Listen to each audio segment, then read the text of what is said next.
नमस्कार मित्रों, निफ्टी की डेली एनालिस्ट वीडियो में आप सभी का स्वागत है। निफ्टी की फाइनल क्लोजिंग में मिली है 22,104, जो पिछले सेशन से 48 पॉइंट प्लस होकर क्लोजिंग दिया हुआ। मित्रों, पिछले वीडियो में मैंने क्लियर कट बताया था, आपको एक जोन बताया था। जोन के आसपास अगर निफ्टी ओपन होती है तो मैंने नीचे की साइड में ये भी बताया था कि 21,988 के नीचे अगर ट्रेड करना स्टार्ट करती है तो मैंने जो टारगेट बताए थे नीचे की साइड में 21,966, उसके बाद 21,908, और मैंने ये भी बताया था कि पिछले दिन का जो लो अगर ब्रेक करती है तो 21,858 और 21,776 का स्ट्रॉन्ग सपोर्ट है जो निफ्टी काफ़ी वीक से फॉलो कर रही है, वहाँ तक भी निफ्टी जा सकती है। तो मित्रों, आज मार्केट ओवर के अंदर ओपनिंग के बाद 10-5 मिनट के बाद ही मैंने जो आपको सभी जो टारगेट दिए थे वो सभी टारगेट निफ्टी ने अचीव कर लिया। उसके बाद मैंने ये भी बताया था कि उस जोन, मैंने जो जोन बताया था चार्ट में भी पोस्ट किया था 22,028 के आसपास का, उस जोन के ऊपर अगर 22,028 के ऊपर अगर ट्रेड करना स्टार्ट करती है तो ऊपर का मैंने टारगेट दिया था 22,108 के आसपास। तो निफ्टी ने आज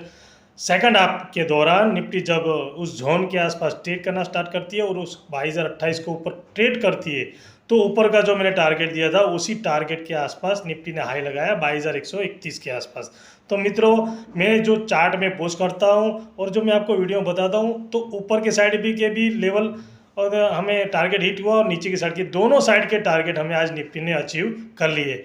मित्रों, इसलिए मैं आपको बोलता हूँ जब भी निफ्टी कहाँ ओपन होती है वो देखिए, और मैं आपको जो चार्ट पोस्ट करता हूँ सपोर्ट, रजिस्टर और लेवल, वो आप नोट कीजिए, वो देखिए और उसके आसपास निफ्टी आके क्या करती है वो देखिए, उसके बाद ही ट्रेड लीजिए। इसलिए मित्रों, अब 14 तारीख को क्या करें। निफ्टी ने आज जो जोन बनाया हुआ है वो 22,088 से लेकर 22,118 के आसपास का एक जोन बनाया हुआ है, क्योंकि निफ्टी इसी जोन के आसपास लास्ट आवर के 1.5 घंटे तक निफ्टी इसी जोन के अंदर ट्रेड किया हुआ है। अब 14 तारीख को निफ्टी अगर इसी जोन के आसपास ओपन होती है और 22,104 के आसपास जहाँ क्लोजिंग है उसके आसपास ट्रेड करती है और नीचे की साइड में अगर 22,096 के नीचे, 22,096 के नीचे अगर ट्रेड करना स्टार्ट करती है तो हमें पहला टारगेट मिल सकता है 22,058 नीचे ही साइड में, और 22,058 के आसपास अगर ट्रेड करती है, छोटा सा मतलब टाइम निकाल के उसको बीच करती है तो 22,013 तक के आसपास का लेवल हमें देखने को मिल सकता है। और अगर 22,000 के आसपास अगर निफ्टी टाइम निकालती है तो 21,968 के आसपास का जो थर्ड टारगेट है, जो लेवल है, वहाँ तक भी निफ्टी हमें देखने को मिल सकती है। और ऊपर की साइड में मित्रों जहाँ क्लोजिंग है 22,104 के आसपास, अगर उसके आसपास ओपन होती है और 22,108 के ऊपर ट्रेड करना स्टार्ट करती है मित्रों और 22,118 क्रॉस करती है तो पहला टारगेट हमें मिल सकता है 22,154, और दूसरा टारगेट जो स्ट्रॉन्ग अभी रजिस्टर का काम कर रहा है वो है 22,186 से लेके 22,226। ये स्ट्रॉन्ग अभी निफ्टी का रजिस्टर है, तो ऊपर की साइड में हमें वहाँ तक का टारगेट देखने को मिल सकता है। अगर 22,154 के ऊपर अगर ट्रेड करना स्टार्ट करती है तो, और अगर 1,186 से लेकर 22,218 के आसपास अगर निफ्टी गैप अप ओपन होती है, अगर इस जोन के आसपास निफ्टी टाइम निकालती है तो टाइम निकालने के बाद अगर 22,226 क्रॉस करती है मित्रों तो ऊपर की साइड में और हमें 70 से 80 पॉइंट प्लस ऊपर की साइड में देखने को मिल सकता है। और नीचे अगर गैप डाउन ओपन होती है मित्रों तो 22,000 के आसपास अगर थोड़ा सा गैप डाउन ओपन होती है तो आप मित्रों वॉच कीजिए, क्योंकि बायर नीचे से लेके निफ्टी को ऊपर लेके आए। जो निफ्टी ने आज का जो लो बनाया वहाँ से निफ्टी फिर से ऊपर की साइड में ट्रेड कर रही है, जो काफ़ी वीक से मैंने आपको एक ट्रेड लाइन बताया था, उस ट्रेड लाइन के आसपास से निफ्टी थोड़ी सी एक बार बायर ने कोशिश की है, जो 22,000 के ऊपर क्लोजिंग किया हुआ है 22,104 के आसपास तक। तो हो सकता है 22,000 के आसपास थोड़ी सी गैप डाउन ओपन होती है तो फिर से बायर कोशिश कर सकते हैं और निफ्टी को थोड़ा सा ऊपर लेके जा सकती है। नए सेलर कभी एक्टिव होंगे जब निफ्टी 22,000 के नीचे ट्रेड करना स्टार्ट करती है और 21,944 जो मैंने वीकली वीडियो बनाया था उसके अंदर भी मैंने आपको क्लियर कट बताया था कि नए सेलर तभी एक्टिव होंगे कि 21,944 के नीचे ट्रेड करना स्टार्ट करे क्लोजिंग बेसिस पे और दूसरे दिन उसके नीचे ट्रेड करेगी, तभी नए सेलर एक्टिव होंगे। नए बायर कब एक्टिव होंगे? नए बायर तभी एक्टिव होंगे जब निफ्टी 22,286 और 22,318 के ऊपर निफ्टी क्लोजिंग बेसिस पे ट्रेड करना स्टार्ट करेगी, तभी नए बायर एक्टिव होंगे मित्रों। इसलिए मैं आपको ये जो जोन ऊपर का और नीचे का मैंने आपको जो रजिस्टर और सपोर्ट बताया उसके नीचे अंदर ही साइड निफ्टी ट्रेड कर सकती है, क्योंकि अभी निफ्टी क्रिटिकल लेवल के आसपास ही है, 22,000 और 22,200 के आसपास, और 22,000 से 21,950 के आसपास। तो हो सकता है निफ्टी इसी के आसपास ट्रेड करे।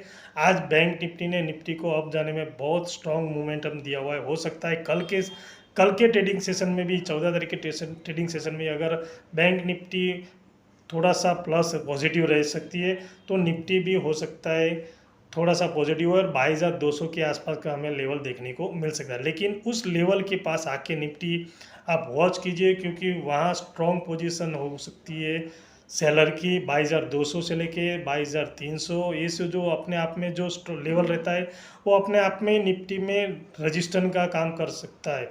तो इस लेवल के आसपास सेलर की ज़्यादा पोजीशन हो सकती है। अगर इस लेवल के आसपास निफ्टी पहुंचती है और टाइम निकाल के अगर ब्रेक करती है तो सब एसएल कटेंगे, तो निफ्टी को और ऊपर लेके जा सकते हैं। इसलिए मित्रों संभाल के ट्रेड कीजिए और मोमेंटम मिले तभी ट्रेड कीजिए।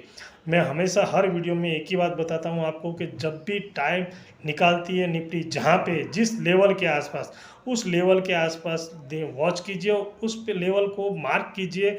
अगर उस लेवल को अगर ब्रेक करती है ऊपर की साइड में या नीचे की साइड में ब्रेक करती है, तो 10 में से 8 बार आप सक्सेस जाओगे नीचे का ट्रेड लेने में। हो सकता है 10 में से 2 या 3 बार आपका एसएल कट जाए। और जो टाइम निकालते हैं निफ्टी, अगर ऊपर की साइड में ब्रेकआउट मतलब ब्रेक करती है, तो ऊपर का साइड का बाय का सारा ट्रेड लेना चाहिए और नीचे का जो लेवल है उसका एसएल लगा के ट्रेड रखना चाहिए। तो मित्रों हो सकता है 10 में से 7 से 8 बार आप सक्सेस जाओगे। 2-3 बार अगर आपका एसएल अगर स्टॉप लॉस हिट होता है तो भी आप प्रॉफिटेबल रहोगे। इसलिए मैं आपको हमेशा बोलता हूं कि निफ्टी जहां टाइम निकालती है उस लेवल को आप मार्क कीजिए। हो सकता है 5 मिनट में आप अगर ज़्यादा टाइम ना देख सकते तो 15 मिनट के चार्ट में आप देखो। जितना 15 मिनट में आप चार्ट में आप देखोगे टाइम फ्रेम में, तो आपको अपने आप ही पता चल जाएगा कि निफ्टी कहाँ टाइम निकल जाए। आप पिछले बैक टेस्ट भी आप जाके चेक कर सकते हो कि निफ्टी 15 मिनट के चार्ट में जहाँ टाइम निकालती है उसको अगर ब्रेक करती है तो हमें बहुत अच्छा, ऊपर की साइड में ब्रेक करती है तो ऊपर की साइड का, और नीचे की साइड में अगर ब्रेक करते हो नीचे की साइड में अच्छा ट्रेड मिलता ही है। आप बैक टेस्ट करोगे चार्ट के अंदर तो देखेंगे 10 में से 7 से 8 बार आप सक्सेस आपको ट्रेड मिलेगा। इसलिए मित्रों मैं हमेशा आपको बोलता हूँ कि जहाँ ट्रेड मिले, मोमेंटम मिले, उसको पकड़ना प्रैक्टिस कीजिए, उसके बाद ही ट्रेड कीजिए। मित्रों स्टॉप लॉस क्लियर, ये तो स्टॉप लॉस लगाना ही चाहिए ट्रेड, क्योंकि ऑप्शन बायर का कब मोमेंटम ज़्यादा फास्ट हो जाता है वो पता नहीं चलता है। स्टॉप लॉस अगर हिट होता है तो टेंशन नहीं। स्टॉप लॉस अगर अपने अपने जो जहाँ ट्रेड लेते हो अपने जो टर्मिनल रहता है उसके अंदर ही स्टॉप लॉस लगाना चाहिए। अपने दिमाग के अंदर स्टॉप लॉस नहीं लगाना चाहिए, क्योंकि लॉस जब होता है तो अपने सिमिलर लॉस होए, जहाँ अपना स्टॉप लॉस है उतना लॉस होए, ज़्यादा हमें लॉस नहीं देखना पड़े। इसलिए मित्रों संभाल के ट्रेड कीजिए और मोमेंटम को पकड़ना प्रैक्टिस करना सीखिए, ताकि आप प्रॉफिटेबल ट्रेडर बन सकते हैं। मित्रों आपको मेरी वीडियो अगर अच्छी लगी हो तो प्लीज़ अपने दोस्तों के साथ शेयर कीजिए, लाइक कीजिए और मेरी चैनल को सब्सक्राइब कीजिए। मिलते हैं नेक्स्ट वीडियो में। Thank you very much. जय हिंद।